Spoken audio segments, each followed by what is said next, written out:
على سيد الأنبياء والمرسلين حبيب إله العالمين أبي القاسم محمد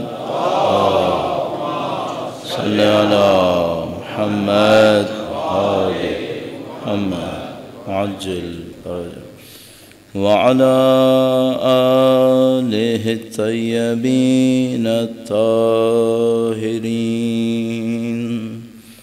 سيما بقية الله في الأراضين قال الله تعالى في كتابه الكريم بسم الله الرحمن الرحيم أم حسبت أن أصحاب الكهف والرقيم كانوا من آياتنا عجبا درود بھیجے گا محمد و آل محمد پر صلی علی محمد و آل محمد وعجل فرجہ۔ پروردگار عالم کا انتہائی لطف و کرم ہے، انتہائی احسان ہے، اس نے ہمیں اور آپ کو قرآن کریم اہل بیت اطہار علیہ السلام کی ہدایت، معرفت، مودت نصیب فرمائی ہے، سید الشہداء کے اس فرش عزا پر بیٹھنا نصیب فرمایا ہے۔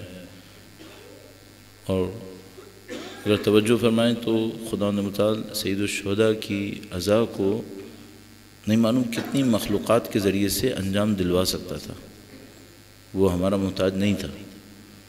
جیسے کہ ہمارے پاس روایات موجود ہیں، چرند پرند نہیں معلوم کتنی مخلوقات نے سید الشہداء کی شہادت پہ غم کا اظہار کیا۔ اربوں انسانوں میں سے خداوند متعال نے آپ کو اور ہمیں اس فرش عزا پہ بیٹھنا نصیب کیا۔ یہ خداوند متعال کی بہت بڑی نعمت ہے کہ میں اور آپ اس فرش عزا پر موجود ہیں، اس دعا کے ساتھ کہ انشاءاللہ مرتے دموں تک ہمیں اہل بیت کے بہترین وفاداروں میں قرار فرمائے، انشاءاللہ ان کے وارث کے ظہور کا دن دیکھنا نصیب فرمائے، ان کی نصرت اور ان کی نصرت کی راہ میں شہادت نصیب فرمائے۔ وقت کے امام کے حضور ادائے احترام کے لیے، ان کی نظر لطف کے حصول کے لیے درود بھیجیں محمد و آل محمد پر صلی علی محمد آل محمد وعجل فرجہ۔ پروردگار عالم نے انسان کو فکر اور شعور کی جو طاقت نصیب فرمائی ہے، اس کے مختلف استعمال ہو سکتے ہیں۔ انسان کے پاس فکر موجود ہے، یہ صلاحیت موجود ہے، چاہے تو پست اہداف میں استعمال کرے، حقیر چیزوں کے لیے استعمال کرے۔ مثلا اگر فرعون نے حکومت کی ملک مصر کے اوپر، تو کیا اس نے اپنی عقل استعمال نہیں کی ہوگی؟ عقل استعمال کی، لیکن جس ہدف کے لیے استعمال کی، جس طریقے کے لیے استعمال کی، وہ خدا کے لیے کوئی مرد پسند نہیں تھا، بلکہ وہ خدا متعال کے نزدیک انتہائی منفور تھا۔ عقل تو سب استعمال کر سکتے ہیں، لیکن ہدف طے کرتا ہے کہ بھئی آپ نے جو عقل کو استعمال کیا تو اس کی قیمت کیا ہے۔ ہماری اور آپ کی صلاحیتوں میں سے ایک صلاحیت یہ ہے کہ ہم اپنے عقل کے ذریعے سے اپنے ماحول کو تبدیل کر سکتے ہیں۔ مادی اعتبار پہ آپ دیکھیے تو کتنی بڑی ترقی انسان کاؤنٹ کرتا ہے اس بات کو کہ ہم گرمی میں سردی کر سکتے ہیں، سردی میں گرمی کر سکتے ہیں۔ تو مثال کے طور پر صحرا میں موجود ایک ملک اپنے گرم ماحول کے اندر برف باری کا ماحول ایجاد کر کے فخر کر رہا ہے کہ ہم نے یہ کر کے دکھا دیا۔ اور اسی طریقے سے کوئی مثال کے طور پر نارتھ پول ساؤتھ پول کے اندر رہنے کے قابل جگہ بنائے گا اور فخر کرے گا کہ دیکھو میں نے کتنا بڑا کام کیا۔ تو جو بڑا کام ہوا وہ یہ ہوا کہ آپ نے ماحول کو متاثر کر لیا، لیکن اس سے بڑا کام یہ ہوتا ہے کہ آپ اپنے ماحول کی ہدایت کے اندر بھی اضافہ کر سکتے ہیں۔ اس کو آپ کیسے کریں گے؟ تو مثال کے طور پر خدا نہ کرے نعوذ باللہ تعالیٰ آپ کسی ایسے ماحول میں ہیں جہاں پہ گناہ بہت زیادہ ہے، گمراہی بہت زیادہ ہے۔ اب اس گناہ اور گمراہی کے درمیان آپ موجود ہیں اور آپ سمجھ رہے ہیں کہ یہ کام غلط ہو رہا ہے، اب اس کو آپ تبدیل کیسے کریں گے؟ اور جو 3 دن ہم نے جس بات پہ آرائز پیش کیے وہ یہی موضوع تھا کہ بھئی یہ جو تبدیلی لائی جاتی ہے یہ تبدیلی کیسے لائی جاتی ہے؟ تو ہم نے آپ کی خدمت میں عرض کیا کہ دین مبین کا جو دفاعی نظام تھا وہ دفاعی نظام کیا تھا، پھر اس دفاعی نظام کے ٹوٹنے پر نتیجہ کیا نکلا۔ تو خلاصے کو اگر میں بہت تیزی سے عرض کروں، کیونکہ آخری دن ہے اس سلسلے کا اور تمام چیزوں کو ہم نے جمع بھی کرنا ہے، تو ہم نے عرض کیا تھا کہ اسلام کا ویلیوز کا ایک نظام ہے، اقدار کا نظام ہے۔ یہ نظام انسانوں کو ایک صحیح راستے پر چلانے کے لیے ہے۔ کسی بھی وجہ سے لوگوں کی ویلیوز تبدیل ہو جاتی ہیں اور غلط لوگوں کو اندر آنے کا موقع مل جاتا ہے۔ پھر دوسرا نظام ہے اسلام کے اندر، وہ ہے امر بالمعروف اور نہی عن المنکر کا۔ جب ہم نے امر بالمعروف نہی عن المنکر کی بات کی تو آپ دوستوں میں سے کسی ایک دوست نے ہمارے نزدیک آ کر کہا کہ لوگوں کو امر بالمعروف نہی عن المنکر کے خطرات کا بھی بتا دیجیے گا۔ ان کے ذہن میں ڈر تھا کہ بھئی لوگ امر بالمعروف نہی عن المنکر کے نام پہ طالبان بنا لیتے ہیں، گردنیں کاٹنا شروع کر دیتے ہیں، ہاتھ پاؤں اڑانا شروع کر دیتے ہیں، کبھی بم کے دھماکے کرنا شروع کر دیتے ہیں۔ جیسے 2 دن پہلے کراچی میں اپنی دانش میں انہوں نے یہی کیا ہوگا، ان جلادوں نے جنہوں نے یہ کام کیا۔ تو یہ بڑا خطرناک کام ہوتا ہے کہ آپ کسی دین کے حکم کو سمجھے بغیر اس کے اوپر عمل شروع کر دیتے ہیں، تو پھر اس کے بعد اوقات خطرات جو ہوتے ہیں بہت زیادہ ہو جاتے ہیں۔ تو اسلام کا دفاعی نظام تھا امر بالمعروف نہی عن المنکر۔ لوگوں نے اپنے اندر کسی کمی کی وجہ سے اس کو کرنا بند کر دیا، اس کے لیے کسی سے ٹکرانا پڑتا تھا، بزدلی آئی، اس کو چھوڑ دیا۔ جب ٹکرانا پڑتا تھا تو کچھ چیزیں خطرے میں پڑتی تھیں، خدا پہ اعتماد نہیں کر سکے، امر بالمعروف نہی عن المنکر کو چھوڑ دیا۔ تو امر بالمعروف نہی عن المنکر کو بھی کسی وجہ سے چھوڑتے ہیں وہ۔ جب اس کو چھوڑا تو پھر اشرار کی، برے لوگوں کی حکومت بن گئی روایت کے مطابق، اور جب اشرار کی حکومت بن گئی تو اب دعائیں بھی مانگتے رہیں تو دعائیں قبول نہیں ہوتی، پھر دعائیں قبول نہیں ہوتی، پھر آپ کو عمل کی دنیا میں کچھ کرنا ہوتا ہے۔ اچھا کیا کرنا ہوتا ہے؟ اس کے لیے تیسرا دن ہم نے وقف کیا، تو آپ کی خدمت میں عرض کیا کہ بھئی یہ جس طرح ریورس انجینئرنگ پریکٹیکل سائنسز میں ہوتی ہے، اسی طریقے سے سوشل سائنسز میں بھی ہوتی ہے۔ تو آپ کی خدمت میں عرض ہوا کہ ہمارے بر صغیر میں کس طریقے سے کسی ایک پلان کے تحت تعلیمی لحاظ سے اور فکری لحاظ سے پسماندہ بنایا گیا، اور وہ پسماندگی ایسی گہری ہوئی کہ وہ قوم کو لے ڈوبی۔ اور اس کے بعد ہم نے یہ بھی عرض کیا کہ اس کو تبدیل کرنا ہوگا تو کیسے تبدیل کرنا ہوگا۔ اچھا اس کے بعد ہم نے کل ہی اللہ کے رسول کے طریقہ کار کو بھی بیان کیا کہ جس معاشرے کے اندر قیادت غلط ہاتھوں میں تھی، اس معاشرے کے اندر اللہ کے رسول نے تبلیغ کا کام کیسے انجام دیا۔ تو ہم نے عرض کیا کہ اللہ کے رسول برسوں تک لوگوں کا اعتماد حاصل کرتے رہے۔ پہلے لوگوں کا اعتماد لینا ہوتا ہے، جب اعتماد حاصل کر لیا، لوگوں نے اعتراف کر لیا کہ ہاں بھئی یہ صادق ہیں، یہ امین ہیں، تو پھر اللہ کے رسول نے اپنا پیغام دینا شروع کیا، اور اس پیغام کی تھوڑی بہت ایکسیپٹنس بھی لوگوں کے اندر آئی۔ کل میں نے آپ کی خدمت میں عرض کیا تھا کہ اب ہم ان تمام باتوں کو آج کے دور پر امپلیمنٹ کرنے کی کوشش کریں گے، اور یہ دیکھیں گے کہ میرا اور آپ کا جیسا ایک عام آدمی اپنا کردار کیسے انجام دے سکتا ہے اس غلط صورتحال کو صحیح کرنے کے لیے۔ تو اب بلا کسی تمہید اس کے اوپر آرائز پیش کریں گے۔ ایک بار پھر درود بھیجے گا محمد و آل محمد، صلی علی محمد و آل محمد وعجل فرجہم۔ متعدد دوست احباب نے بعض مریضوں کی شفا یابی کے لیے ہم سے درخواست کی ہے، اور ہم نے ان سے کہا کہ ہم نام لے کر دعا نہیں کروا رہے کرتے، تو ان تمام مرضى کی شفا یابی کے لیے جن کے لیے درخواست کی گئی ہے، اور آپ کے نزدیک بھی کچھ مریض ہوں گے جن کی شفا کے لیے آپ منتظر ہوں گے، ان سب کے لیے ایک دفعہ پھر درود بھیجیں محمد و آل محمد، صلی علی محمد آل محمد وعجل فرج۔ اب چونکہ یہ پوائنٹ بیچ میں آئی گیا ہے تو اس کو بھی ذرا سا عرض کر دوں ڈسٹریکٹ کیے بغیر آپ کو، وہ یہ کہ جتنا آپ اپنے جسم کی بیماری کی پرواہ کرتے ہیں اس سے زیادہ روح کی بیماری کی پرواہ کریں۔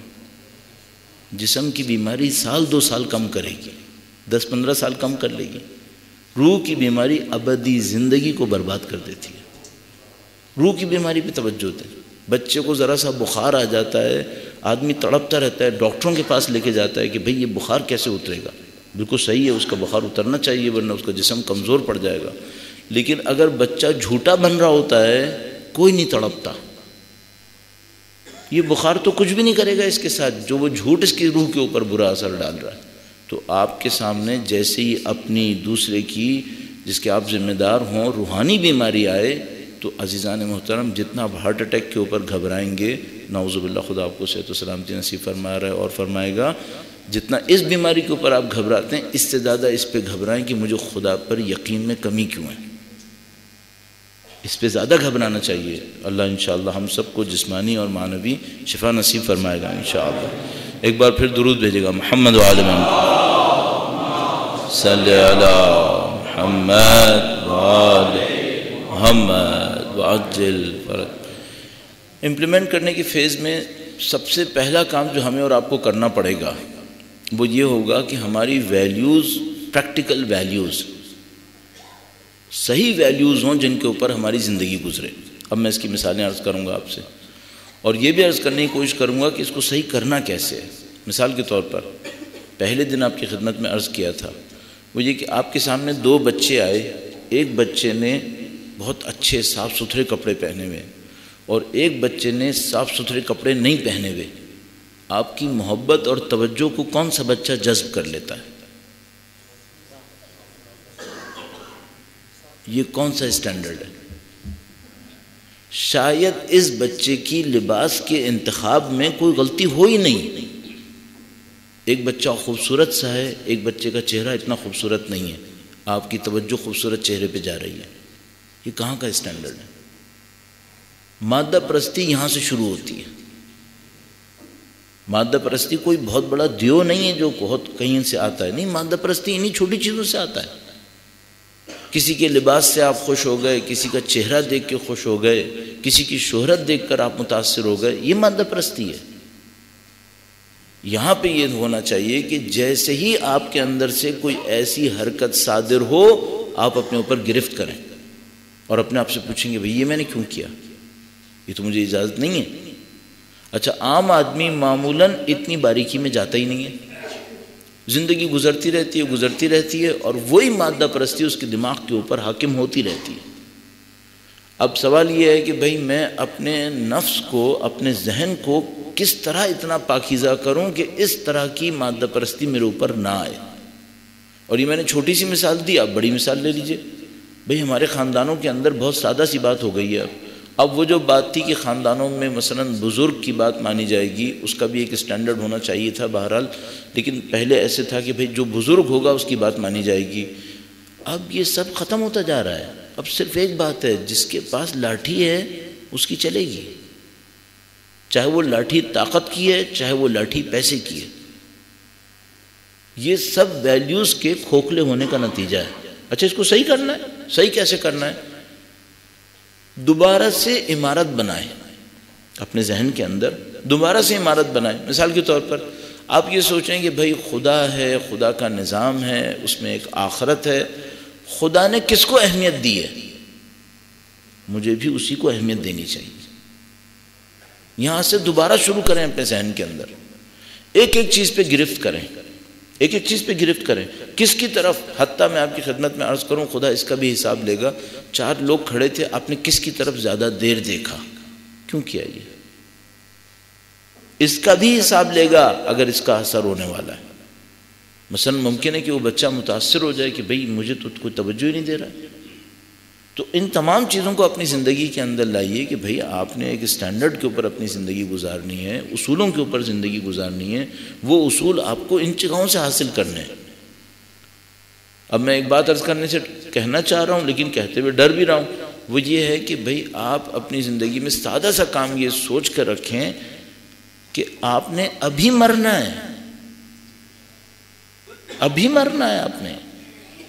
اگر ابھی مرنا ہے تو جو میں ہوں یہ خدا کو دکھانے کے قابل ہوں میں. جو میرے اندر خوشی ہے، جو میرے اندر غم ہے، جس کے اوپر میں خوش ہوتا ہوں، جس کو میں عزت دیتا ہوں، یہ وہ ہے جو خدا نے مجھ سے مانگا تھا. کہاں پر خدا نے مجھ سے کہا تھا ریسورسز لگاؤ، کہاں پہ میں ریسورسز لگا رہا ہوں. یہ جو معاشرے کا صحیح کرنے کا عمل ہوتا ہے بہت تکلیف دہ ہوتا ہے. ایک رات دو رات میں ہوتا نہیں ہے، اور اس کے لیے برسوں محنت کرنی پڑتی ہے آپ کو، اور یہ بہت باریک سا کام ہوتا ہے۔ بعض اوقات ایسا ہوتا ہے، اتنا باریک کام ہوتا ہے کہ انسان کو سمجھ میں نہیں آ پاتا کہ بھئی کرنا کیا ہے۔ آپ کو بہت ہوشیار ہونا چاہیے۔ میں ایک واقعہ آپ کی خدمت میں عرض کرتا ہوں، کام کی بعض اوقات باریکی اور نزاکت کا، اور اسی میں امر بالمعروف اور نہی عن المنکر کو صحیح طریقے سے سمجھنے کا پہلو بھی ہے۔ ایک بڑے عالم ہیں ایران کے اندر، آپ نے شاید کوئی ان کی کتاب پڑھی ہو، کوئی تقریر سنی ہو، آیت اللہ محسن قرائتی نام کر کے، عوامی ٹائپ کی تقریریں کرتے ہیں، بہت زیادہ ایکیڈیمک نہیں ہوتی ہیں، لیکن بہرحال بہت محبوب آدمی ہیں وہاں پر۔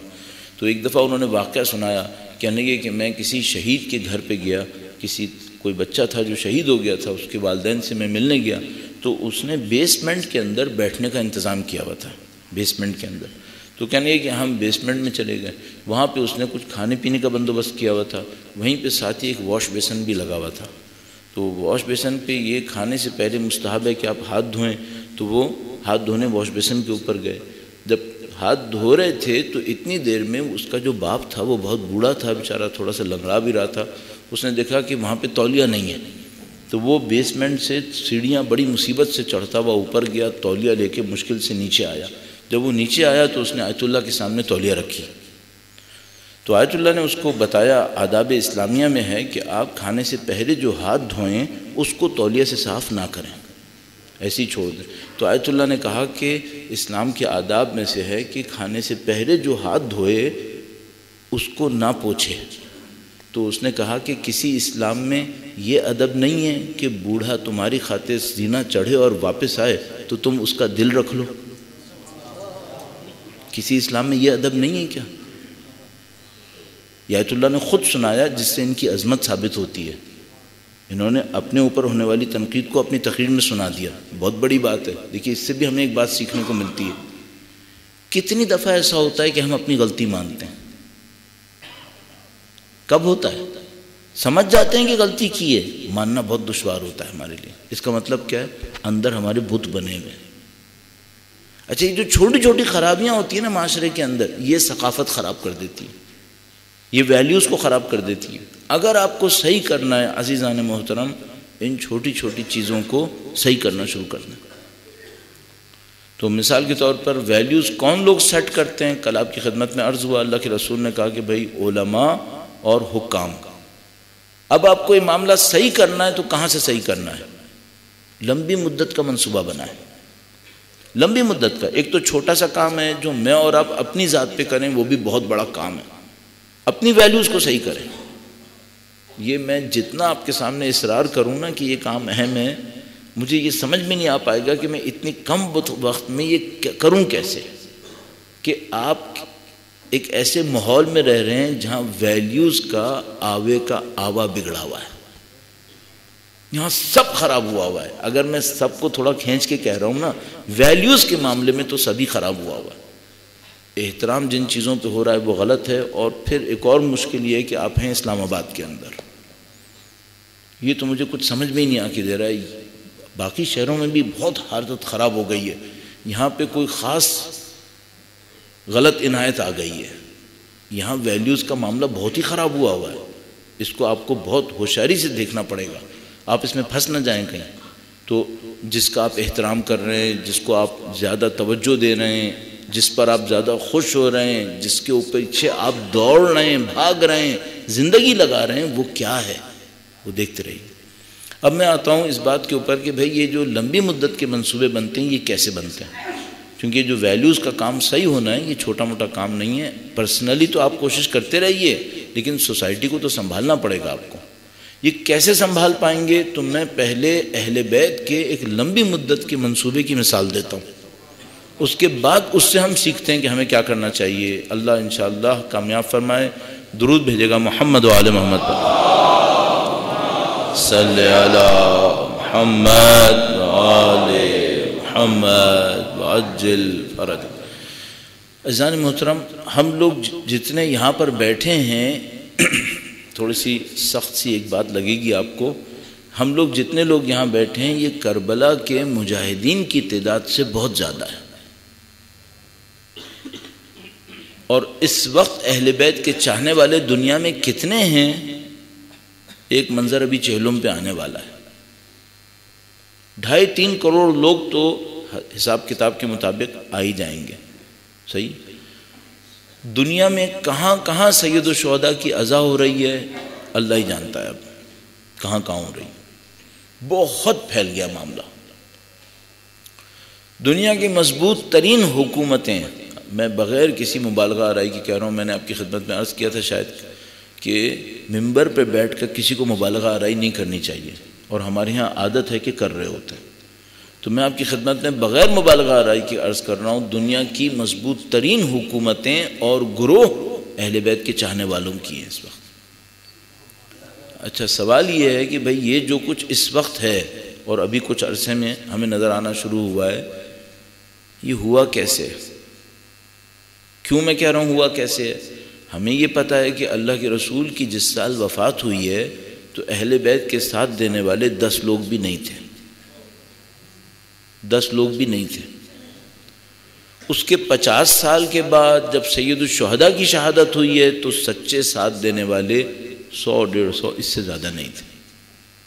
جو نہیں پہنچ سکے، باہر تھے، سچے تھے، کربلا نہیں آ سکے، ان سب کو بھی شمار کروں تو 400-500 سے زیادہ نہیں ہوں گے.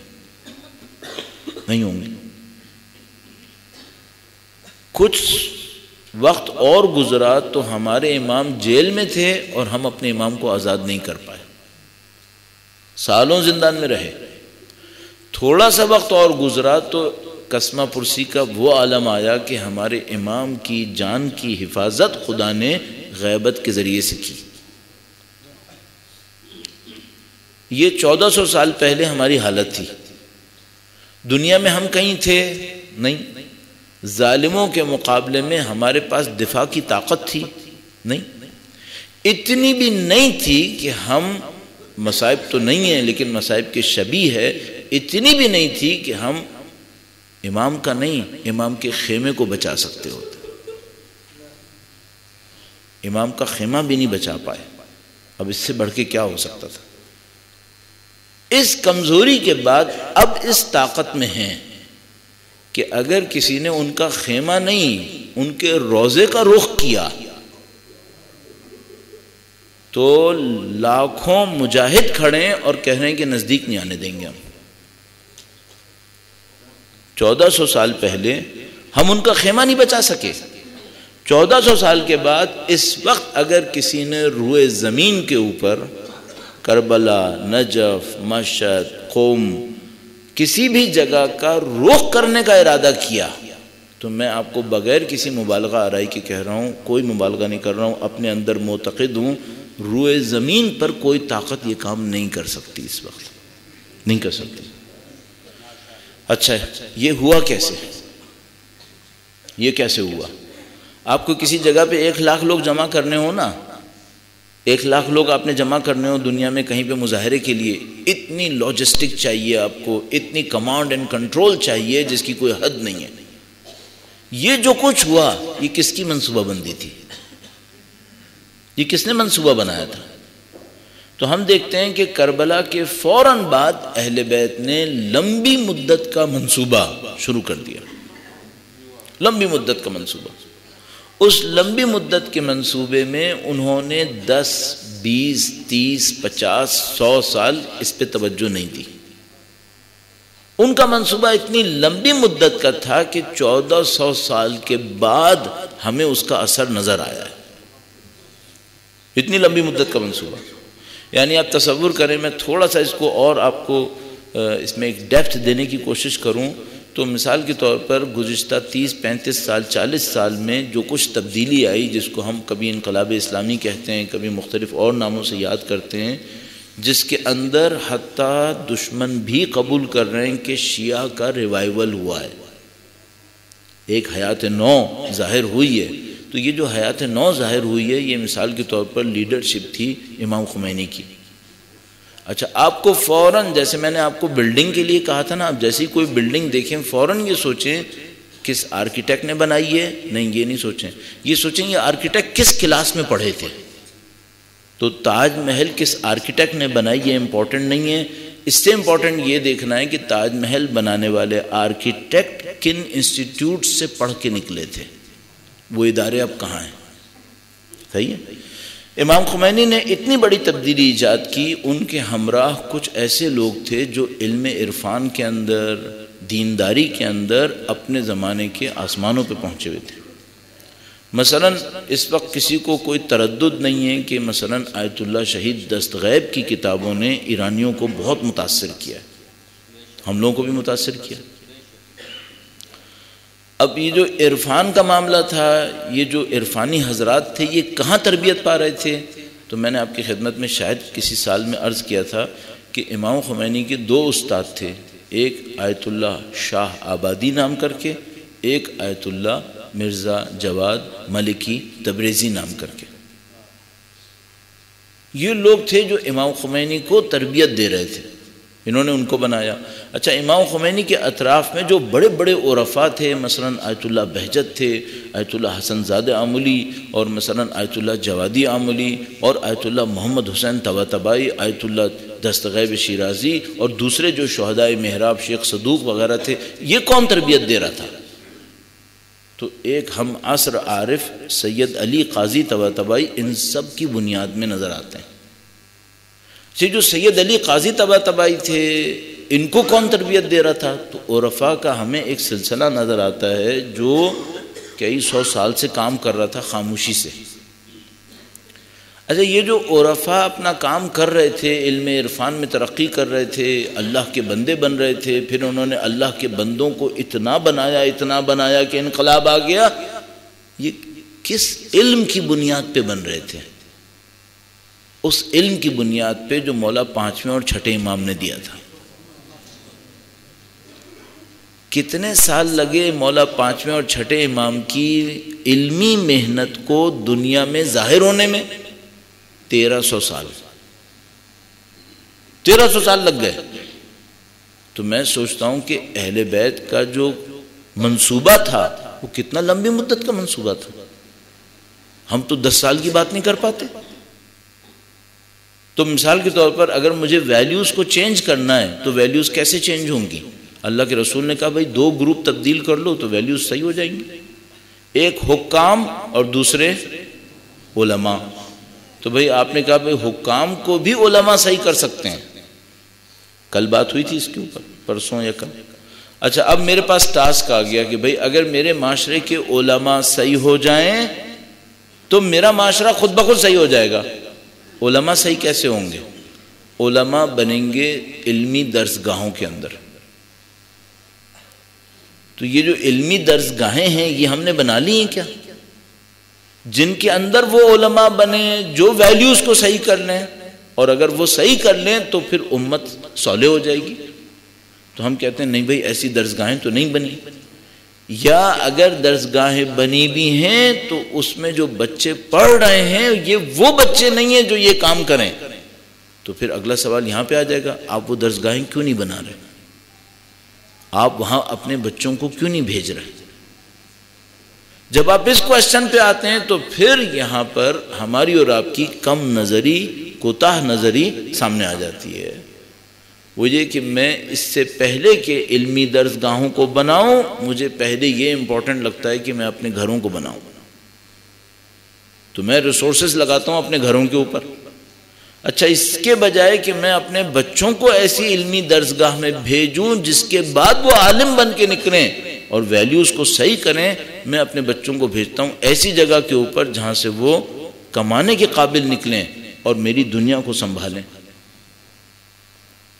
تو آپ دیکھ لی پرائرٹیز تو سامنے آ گئی نا پھر ہماری. اگر ہم اس طرح پرائرٹیز پہ کام کریں گے جس طرح ابھی ہو رہا ہے تو عزیزان محترم پھر تو یہ معاشرہ 100 سال بعد بھی صحیح نہیں ہوگا. اچھا، اب ممکن ہے کوئی مجھے یہ جواب نہیں کہے کہ بھئی یہ جو اللہ کے رسول نے علماء کہا تھا اس کا مطلب صرف مولوی بننا تھوڑی ہے. ہر آدمی عالم ہو سکتا ہے جس کو پتہ ہو. لیکن میرے سامنے جو صرف خطرہ آ رہا ہے وہ یہ کہ آج کی درسگاہوں میں ہم جو بچے بنا رہے ہیں ان کو دین تو چھوڑو، ان کو انسانیت کبھی سکھانے والا کوئی نہیں ہے وہاں پہ. ان تعلیمی درسگاہوں کے اندر جو کچھ ہو رہا ہے وہ میری آنکھوں کے سامنے ہے. تو اگر اس وقت کو سوچوں اور سوچوں ہماری ویلیوز اگلے 25 سال میں صحیح ہوں گی تو میں کہوں گا خدا معجزہ کر دے تو ہو جائیں گی، ورنہ تو نہیں ہوگا۔ لیکن کیا میں ہمت ہار جاؤں؟ نہیں، ہمت نہیں ہاروں گا۔ ہمت نہیں ہاروں تو کیا کروں؟ تو میں آپ کی خدمت میں 2 پریکٹیکل باتیں کہوں گا جو آپ کرنے کی کوشش کیجیے گا انشاءاللہ۔ اس سلسلے میں پھر آپ کے کم سے کم آپ کی ذمہ داری انجام پا جائے گی، اللہ کرنے والا انشاءاللہ۔ درود بھیجے گا محمد و آل محمد، صلی علی محمد و آل محمد وعجل فرج۔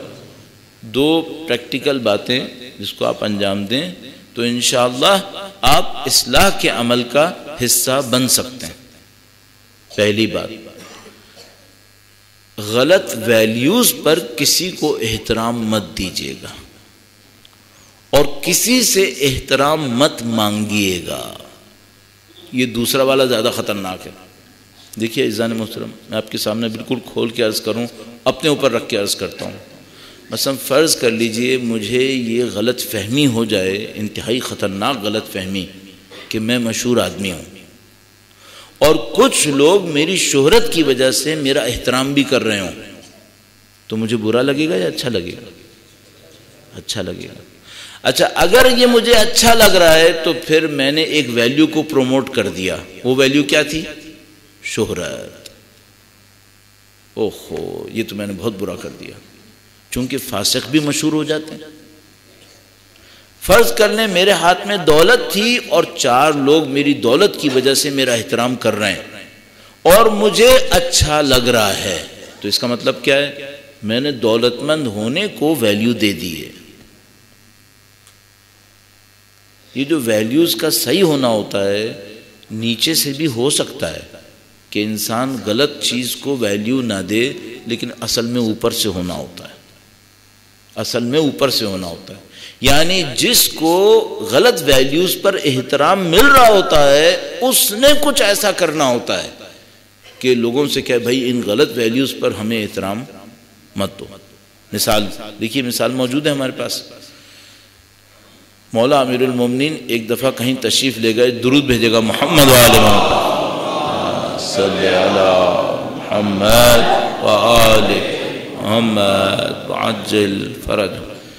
میں نے اسپیڈ کافی سلو کی ہوئی ہے اور میرا نفس اندر سے مجھے ملامت کر رہا ہے کہ مجھے اتنی اسپیڈ سلو نہیں کرنی چاہیے، تھوڑا سا تیز کرنا چاہیے، لیکن مجھے ڈر یہ ہے کہ میں اسپیڈ تیز کروں گا تو کچھ ایکو کی وجہ سے، کچھ اور عوامل کی وجہ سے بات مس ہو جائے گی، اس لیے اپنی خواہش کے برخلاف میں نے اسپیڈ تھوڑی سی کم کی ہوئی ہے۔ مولا ایک جگہ تشریف لے گئے اور معذرت کے ساتھ مجھے خطرہ ان دوستوں سے ہے جن کو تیز سمجھنے کی عادت ہے، تو وہ بیچارے پریشان ہو رہے ہوں گے کہ مولانا ہمارا وقت ضائع کر رہے ہیں۔ نہیں، میں وقت ضائع کرنے کے موڈ میں نہیں ہوں، لیکن کسی مجبوری کی وجہ سے تھوڑا سا اسپیڈ سلو کیے بیٹھا ہوں، ورنہ میرا بھی دل یہ چاہتا ہے کہ جلدی جلدی زیادہ باتیں کروں، لیکن مجبوری آئی ہوئی۔ مولا ایک جگہ تشریف فرما ہوئے، جب وہ چل رہے تھے تو لوگ ان کے آگے آگے جا رہے تھے۔ انہوں نے کہا یہ کیا کر رہے ہو؟ انہوں نے کہا ہم اپنے بڑوں کا ایسے احترام کرتے ہیں۔ فرمایا یہ مت کرو، ساتھ ساتھ رہو، ساتھ ساتھ رہو۔ خدا نے تمہیں آزاد عزت دار خلق کیا ہے، مخلوق کے سامنے اپنے آپ کو ذلیل مت کرو۔ کیوں کر رہے ہو ایسے؟ وہ مولا کے احترام میں کرتے نا تو پھر بہت اچھا تھا، مولا کے احترام میں نہیں کر رہے تھے، حاکم کے احترام میں کر رہے تھے۔ بہت فرق ہے، آپ علم کا احترام کر رہے ہیں یا شہرت کا احترام کر رہے ہیں، بہت فرق ہے ان دونوں میں۔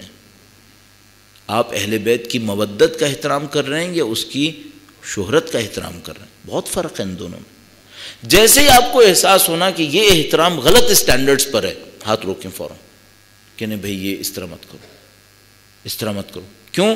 آج تو آپ کو اچھا لگے گا، کل یہ غلط ویلیو پھیلتی رہے گی، پھر کون لڑے گا اس سے؟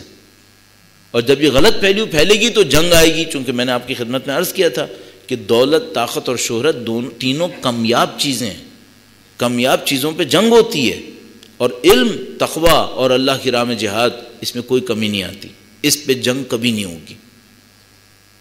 تو آپ جو بہت امپورٹنٹ کام ہے عزیزان محترم، نہ غلط ویلیو پر احترام دیں اور اس سے زیادہ سخت یہ ہے کہ غلط ویلیو پہ احترام نہ لیں۔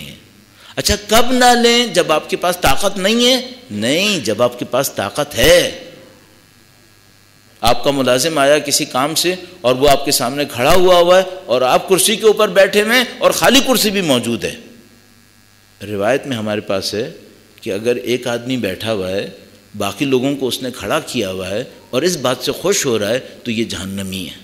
کسی کو جہنمی دیکھنا ہے تو اس کو دیکھے، روایت میں موجود ہے۔ دوسروں کو ذلیل کر کے خوش ہو رہا ہے۔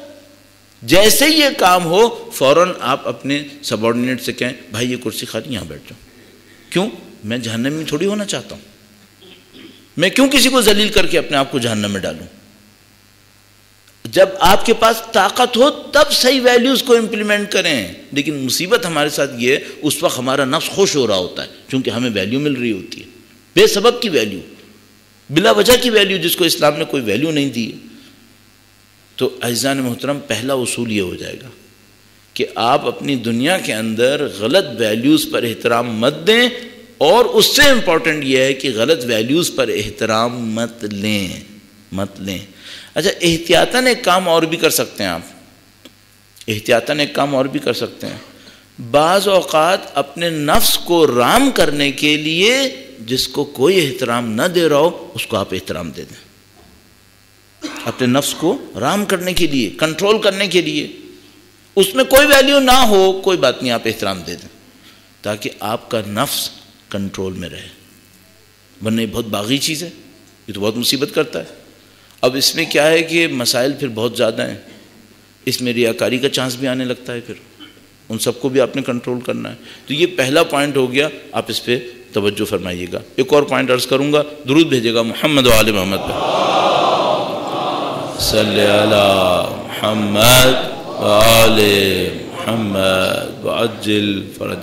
آپ نے 3-4 دن وقت دیا ہے تو میں نہیں چاہتا کہ پریکٹیکل پوائنٹ ضائع ہو جائے یا کوئی ایسی بات ہو جس کا کوئی اثر نہ ہو۔ تو یہ جو میں نے ابھی آپ کی خدمت میں پوائنٹ عرض کیا نا، اس کا اثر بہت دیر پائے، اس کا اثر بہت دیر پائے، آپ کی آخرت کے لیے بھی اچھا ہے اور دنیا کے لیے بھی اچھا ہے۔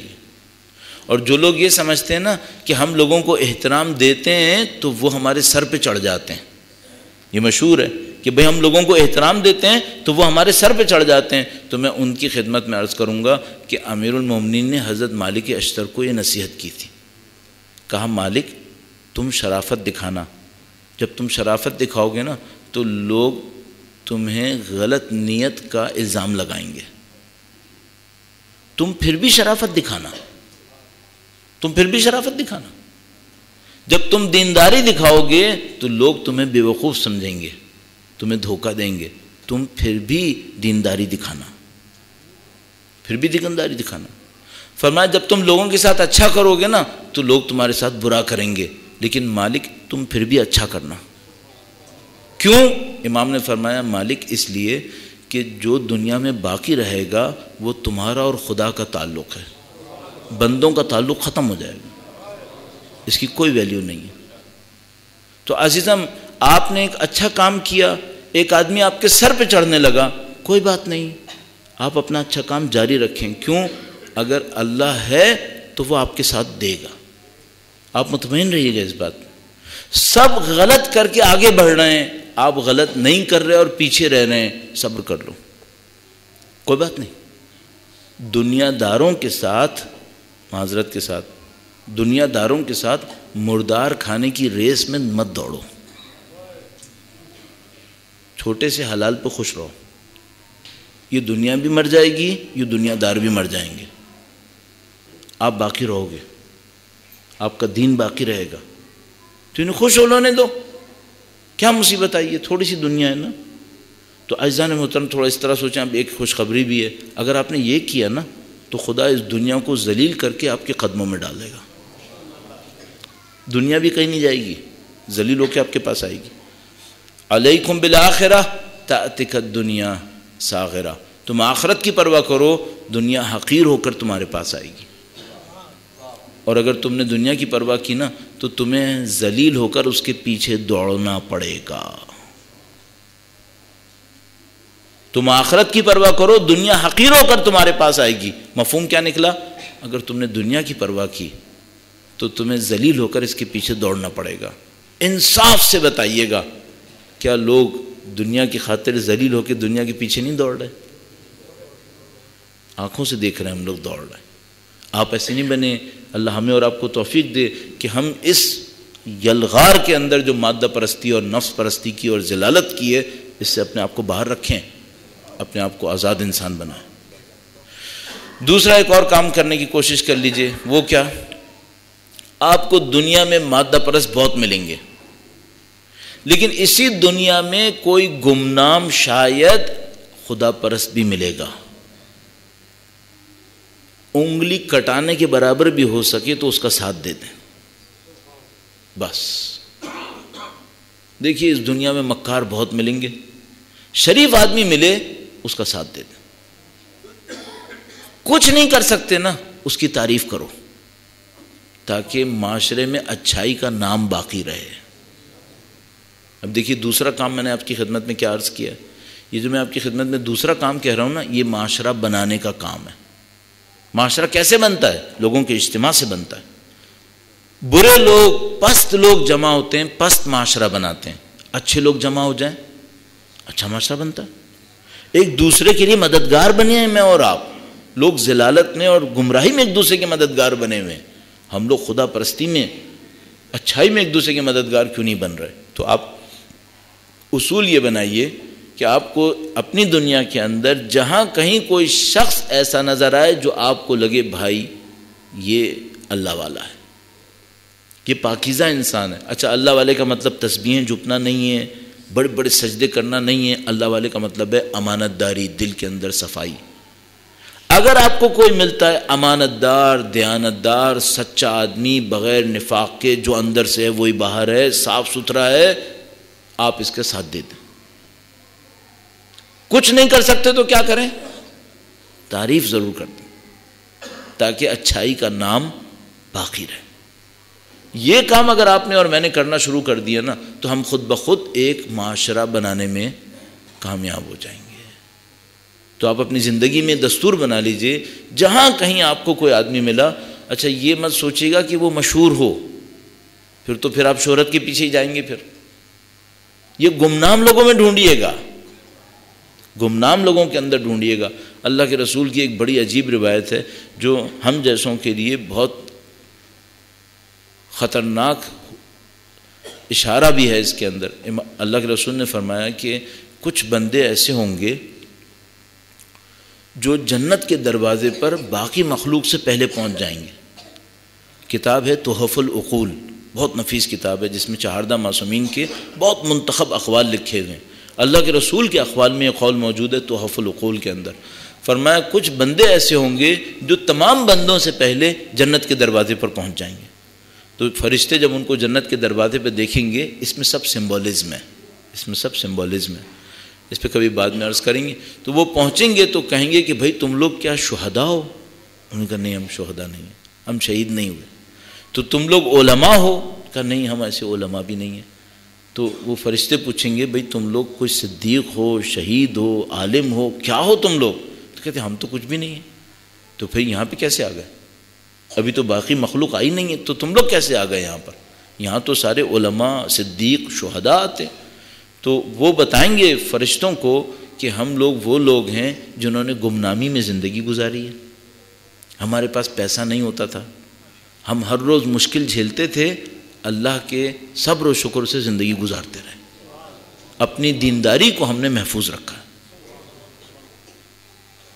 گمنام تھے، سچائی کے ساتھ زندگی گزاری، ہم نے مکاریاں نہیں کی، اپنی دینداری کو بچا کے رکھا، مشکلات کے اوپر صبر کرتے رہے۔ ایک عجیب جملہ ہے یہاں پر، ہر روز فقر کی وجہ سے قتل ہوتے تھے، ہر روز غربت کی وجہ سے قتل ہوتے تھے، لیکن ہم صبر کرتے تھے، ہم نے مکاری نہیں کی۔ اس پر خدا نے ہمیں یہ انعام دیا ہے، اس پر خدا نے ہمیں یہ انعام دیا ہے۔ تو اعزان محترم، آپ ایسے لوگوں کو ڈھونڈنے کی کوشش کریں، صاف ستھرے لوگ، بغیر کسی منافقت کے، اللہ کے بندے، اللہ کے نام پہ کام کرنے والے سچے لوگ۔ ایک دوسرے کے ساتھ ہو جائیے تاکہ انشاءاللہ یہ جو نفس پرستی مادہ پرستی کی الغار ہے یہ ہمیں نقصان نہ پہنچا سکے۔ اور جو کچھ میں نے عرائض پیش کرنے تھے تفصیل سے آپ کی خدمت میں تجزیاتی باتیں بھی ہو گئیں اور عملی باتیں بھی کچھ کرنے کی کوشش کی۔ ایک بات میں ہمیشہ آپ کی خدمت میں عرض کروں گا درخواست کے طور پر، درخواست کیا یعنی مشورے کے طور پر، وہ یہ کہ خدا سے ہمارا رابطہ روزانہ کی بیسس پہ ہونا چاہیے۔ اچھا آپ مجھ سے ممکن ہے کہیں گے کہ بھائی ہم نماز پڑھ رہے ہیں، ہم یہ سارے کام کر رہے ہیں، بعض اوقات ہم لوگ یہ سب کام کرتے ہیں لیکن خدا سے رابطہ نہیں ہوتا۔ اس کا راستہ کیا ہے؟ اس کا راستہ میں یہ عرض کروں گا کہ آپ کبھی نہ کبھی اپنی زندگی میں ہر روز ایسا رکھیں کہ آپ خدا سے اپنی زبان میں گفتگو کر لیا کریں، آپ کی اپنی زبان میں، عربی میں کچھ نہیں کریں تاکہ سمجھ میں ہی نہیں آتا، پھر تو مشکل ہوتی ہے۔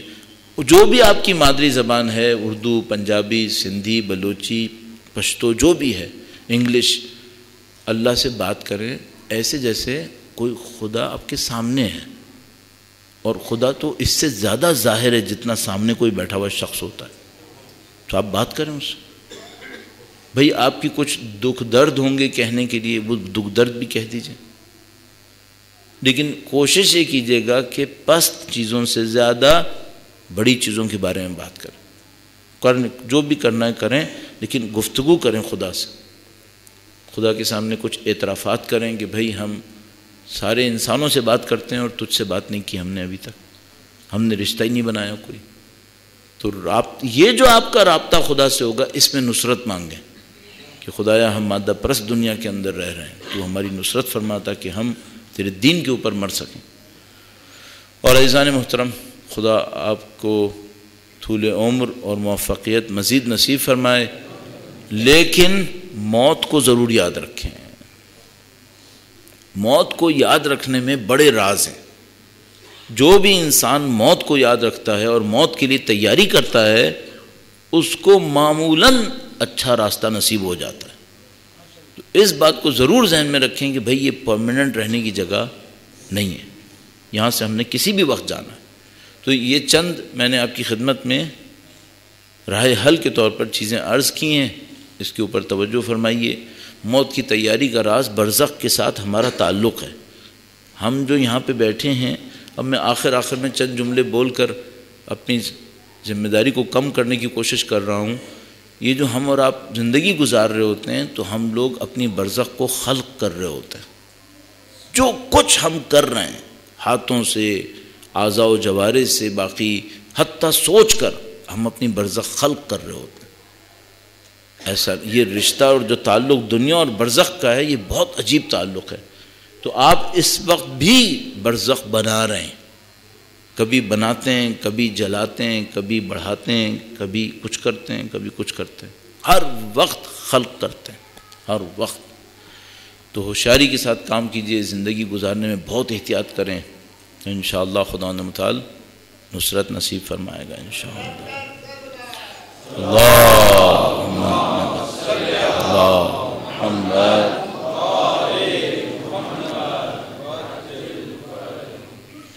خدا متعال کا یہ احسان کم نہیں ہے، بہت بڑا احسان ہے کہ اس نے اتنے سخت دور میں ہمیں اور آپ کو سید الشہداء کی محبت دی ہوئی ہے۔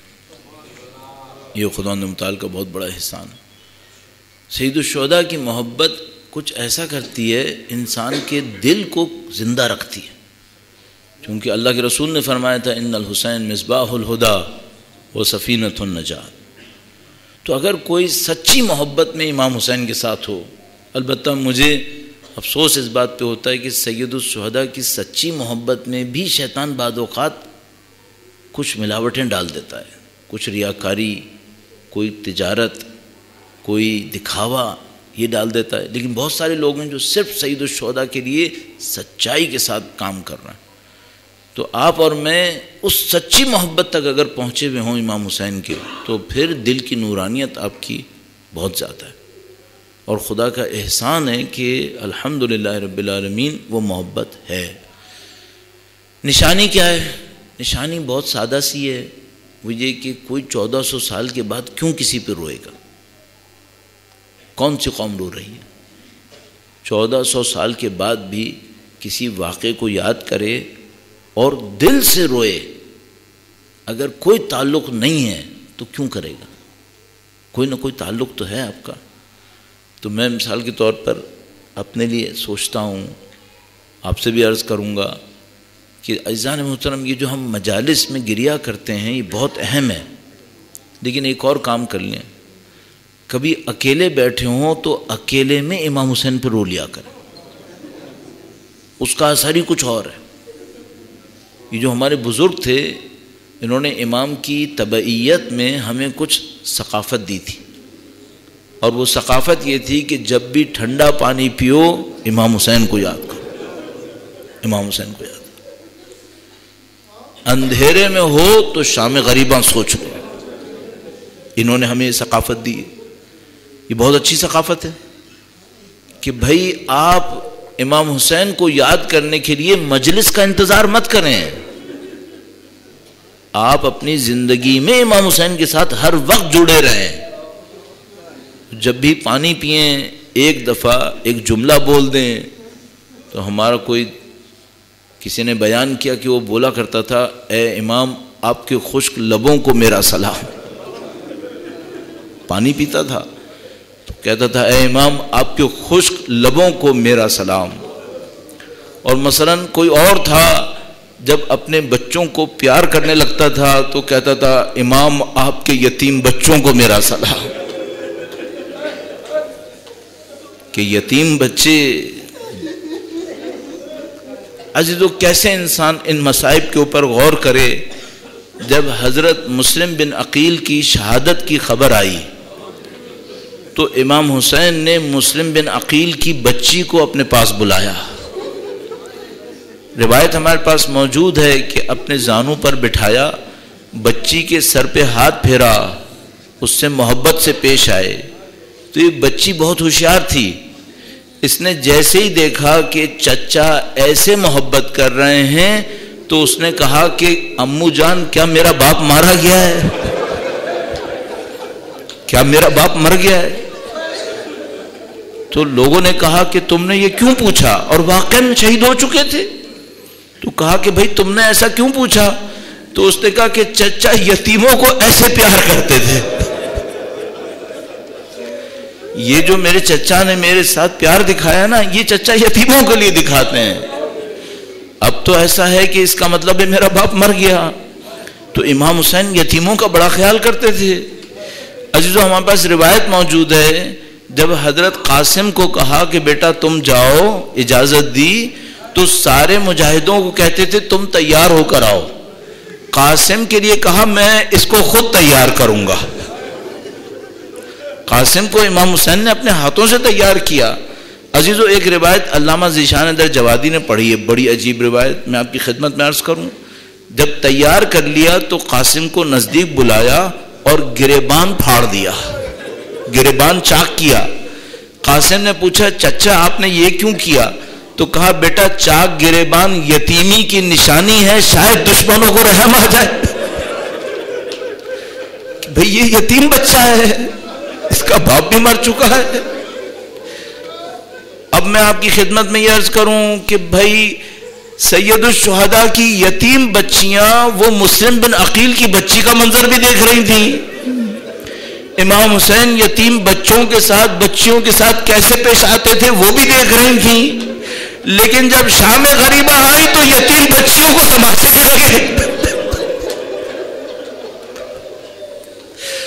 اور روایتوں کے مطابق بچیوں کے خواتین نے اپنے سارے زیور جمع کر کے ان لعینوں کو دے دیے تھے تاکہ یہ زیور لوٹنے کے لیے نزدیک نہ آئے. بچی کے کان میں گہوارے رہ گئے تھے. تو عزیزو کس طرح انسان بولے کہ انہوں نے اتارے نہیں ہیں، چھینے ہیں، چھینے. ایک عجیب روایت ہے ہمارے پاس، میں اس پر مسائب کو ختم کرنے کی کوشش کروں گا. ہمارے پاس روایت موجود ہے کہ بچی نے، سید الشہداء کی یتیم بچی نے شام کے زندان میں خواب دیکھا ہے کہ آسمان سے اماریاں اتر رہی ہیں اور اس میں کچھ مخدرات تشریف لائی ہیں.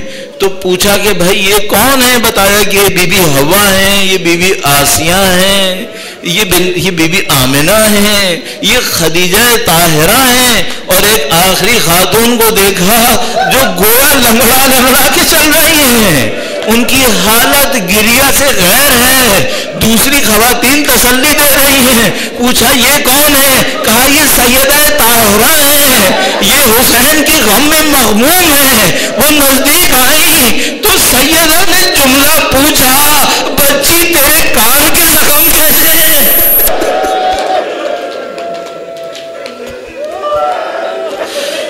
بس کچھ دن کی زحمت اور تیری مشکلات ختم ہو جائیں گی۔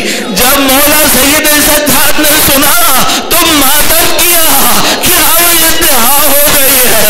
بس ایک وقت آیا، بچی کو جگانے کے لیے آئے اور دیکھا کہ بچی میں کچھ باقی نہیں ہے۔